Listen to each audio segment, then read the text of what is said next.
Mahesa Jenar merasakan pengaruh dari kata-katanya itu atas orang-orang yang mengepungnya.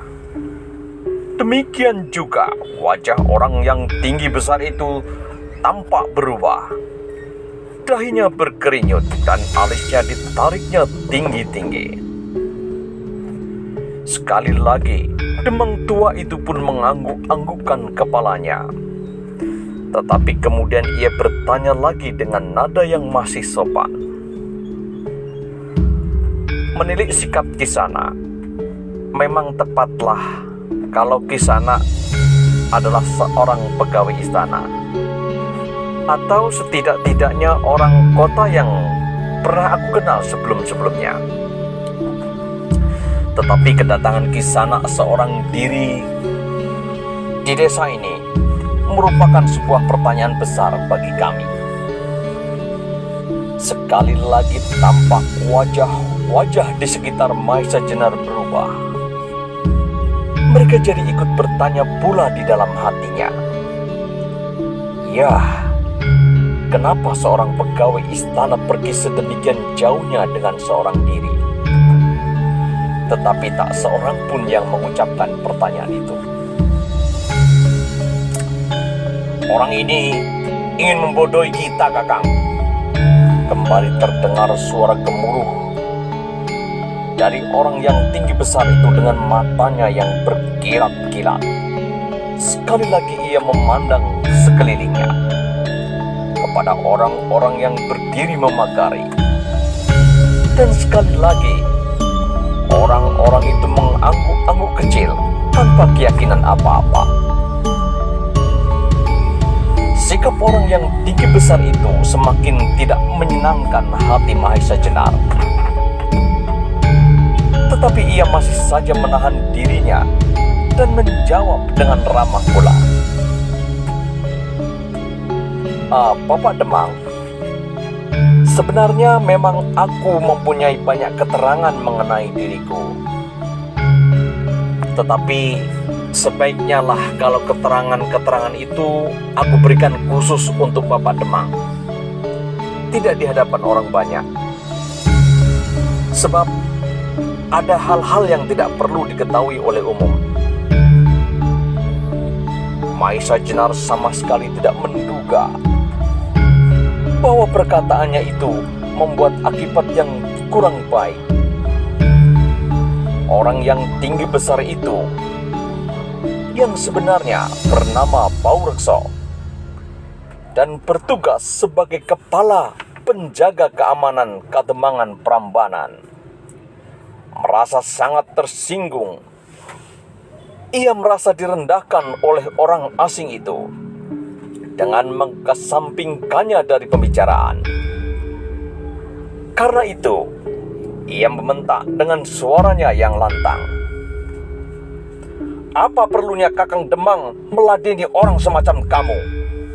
Sekarang saja, ayo bicara. Perlakuan orang itu sebenarnya sudah sangat keterlaluan. Tetapi Mahesa Jenar masih berusaha untuk menahan diri dan menjawab dengan baik. Apa yang perlu kau ketahui telah aku katakan. Itu belum cukup, jawab Paurekso semakin marah. Apa yang akan kau katakan kepada Kakang Demang? Mahesa Jenar memandang kepada orang tua itu. Wajahnya yang bening menjadi agak suram. Sebenarnya Bapak Demang dapat menerima permintaan Mahesa Jenar, tetapi ia tidak dapat menyakiti hati bawahannya yang merupakan tulang punggung kademangannya. Memang Demang tua itu sendiri sering merasa tidak senang akan sikap Paurekso. Tetapi orang ini terlalu berpengaruh karena kehebatannya. Malahan pernah berpikir olehnya untuk suatu waktu memberi pelajaran sedikit kepada Paurekso. Sebab meskipun usianya telah lanjut, tetapi ia masih merasa mampu untuk melakukannya. Tetapi hal yang demikian akan tidak baik pengaruhnya terhadap rakyat yang justru sekarang memerlukan perlindungan dari bahaya yang setiap saat dapat mengancam. Dan tiba-tiba saja ia mendapat suatu ide yang baik. Menilik tubuh, sikap, dan gerak-gerik Mahesa Jenar, orang tua yang sudah banyak makan asam garam itu segera mengenal bahwa Mahesa Jenar bukanlah orang yang pantas untuk direndahkan. Ia tersenyum dalam hati karena ide itu. Lalu, bagaimanakah sebaiknya Paurekso? Tanya Demang tua itu. Sikap Paurekso semakin garang. Ia merasa bahwa Demangnya akan menyerahkan segala sesuatu kepadanya.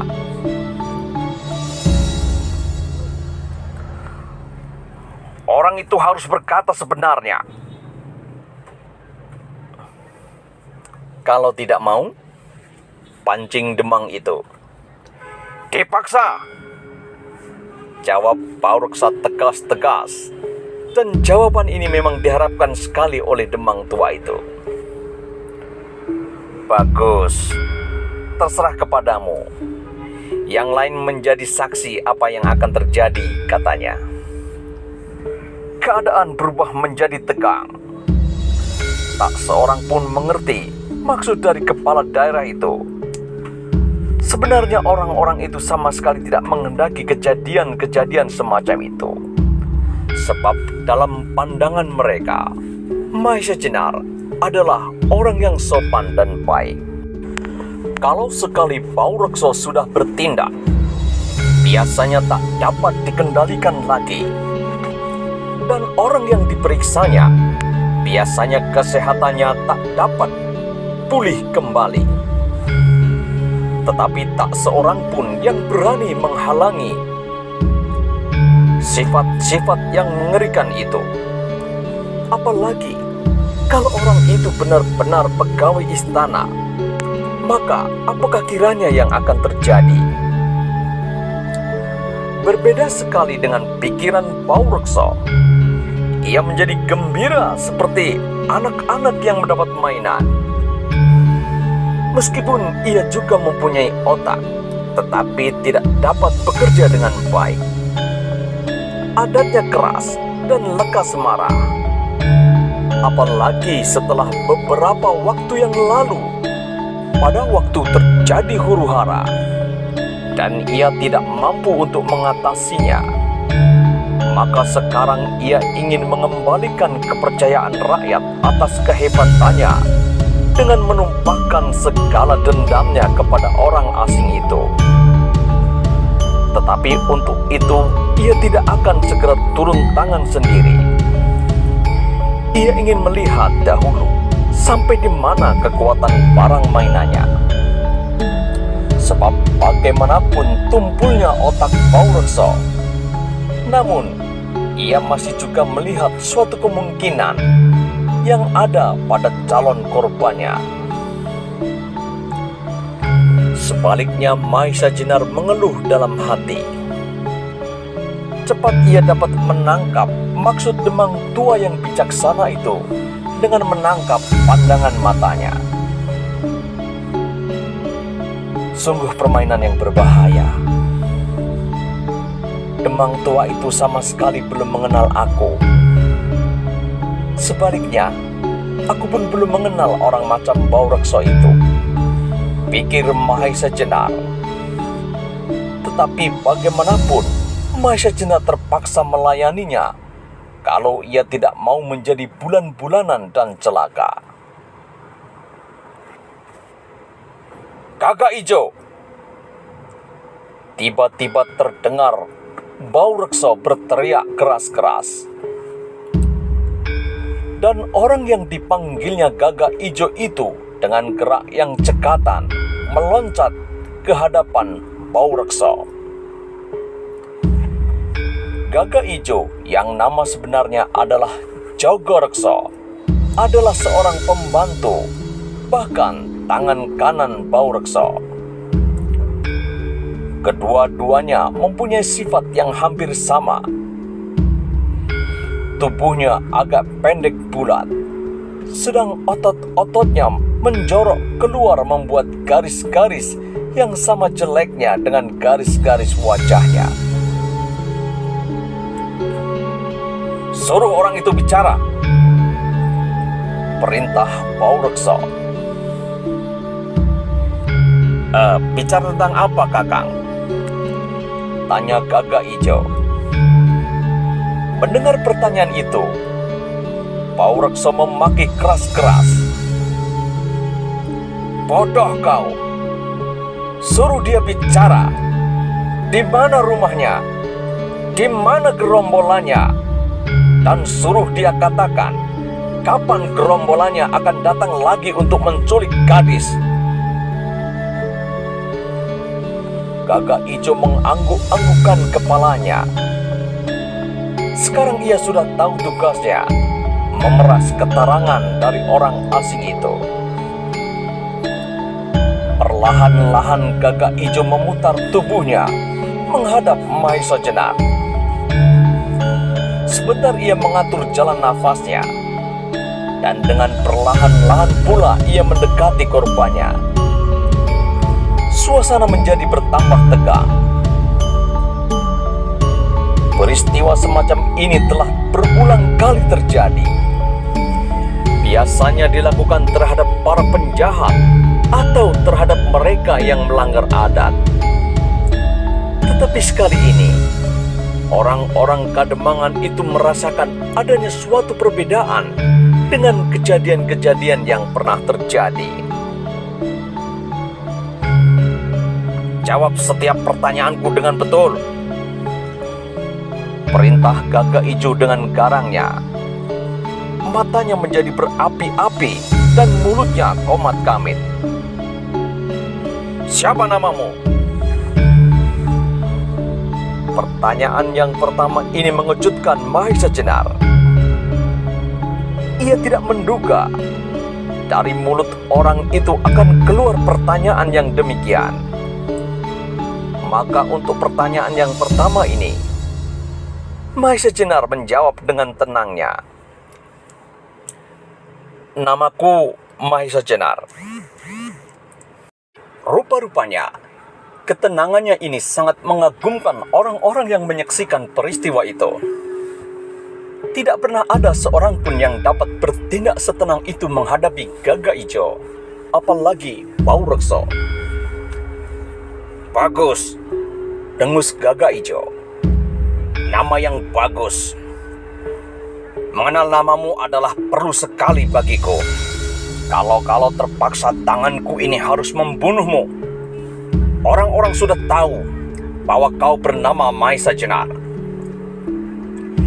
Gagak Ijo lalu mengangguk-angguk dengan sikap yang sombong sekali. Memang ia mempunyai kebiasaan untuk tidak segera bertindak. Ia senang melihat korbannya ketakutan, dan bahkan pernah ada yang sampai terjatuh di tempat. Tetapi kali ini ia merasa aneh.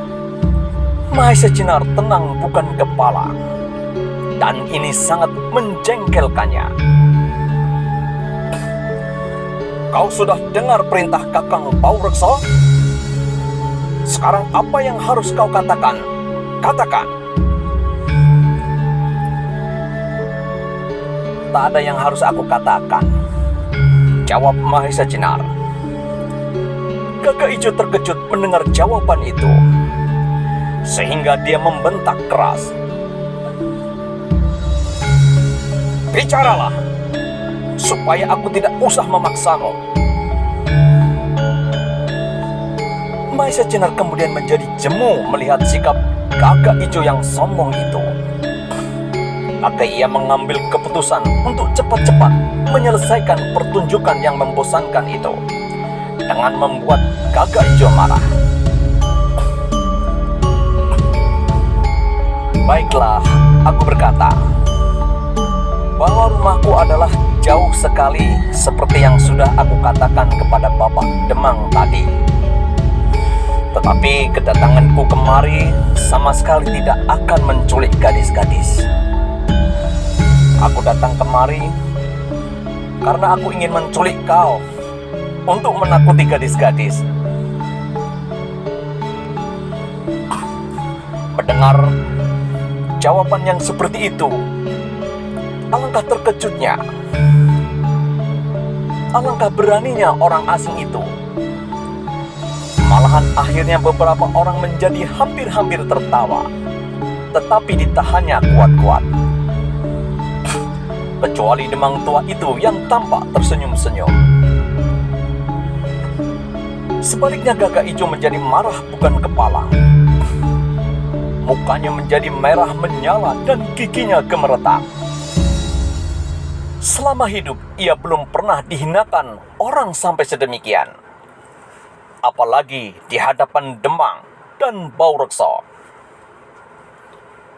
Maka ia tidak mau lagi berbicara. Tetapi ia ingin menyobek mulut Mahesa Jenar yang sudah menghinanya itu. Dengan gerak yang cepat, ia meloncat dan kedua tangannya menerkam wajah Mahesa Jenar.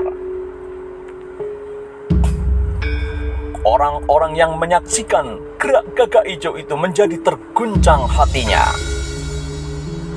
Mereka telah berpuluh kali melihat ketangkasan Gagak Ijo. Tetapi kali ini gerakannya adalah gerakan di luar dugaan. Hal ini terdorong oleh kemarahannya yang meluap-luap, sehingga semua orang yang menyaksikan menahan nafas sambil berdebar-debar. Tetapi gerakan ini bagi Mahesa Jenar adalah gerakan yang sangat sederhana. Bahkan mirip dengan gerak yang tanpa memperhitungkan kemungkinan yang ada pada lawannya. Untuk menghindari serangan ini, Mahesa Jenar tidak perlu banyak membuang tenaga. Hanya dengan sedikit menggeserkan tubuhnya dengan menarik sebelah kakinya, Mahesa Jenar telah dapat menghindari terkaman Gagak Ijo itu. Dengan demikian, karena dorongan kekuatannya sendiri, Gagak Ijo menjadi kehilangan keseimbangan.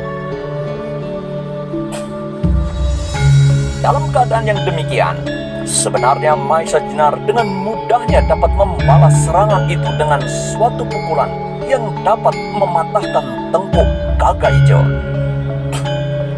Tetapi Mahesa Jenar tahu, kalau dengan demikian akibatnya akan hebat sekali. Karena itu, ia hanya menyerang Gagak Ijo dengan sentuhan jarinya untuk mendorong punggung Gagak Ijo dengan arah yang sama. Gagak Ijo yang memang sudah kehilangan keseimbangan segera jatuh telungkup mencium tanah. Mereka yang berdiri mengitari arena pertarungan itu mula-mula mengira bahwa akan hancurlah muka orang asing itu diremas oleh Gagak Ijo.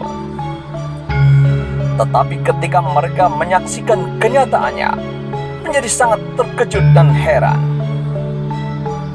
Gagak Ijo itu sendiri malahan yang mencium tanah.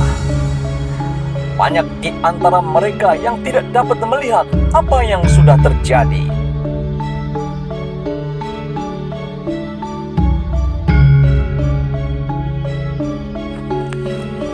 Bagaimanakah kisah selanjutnya?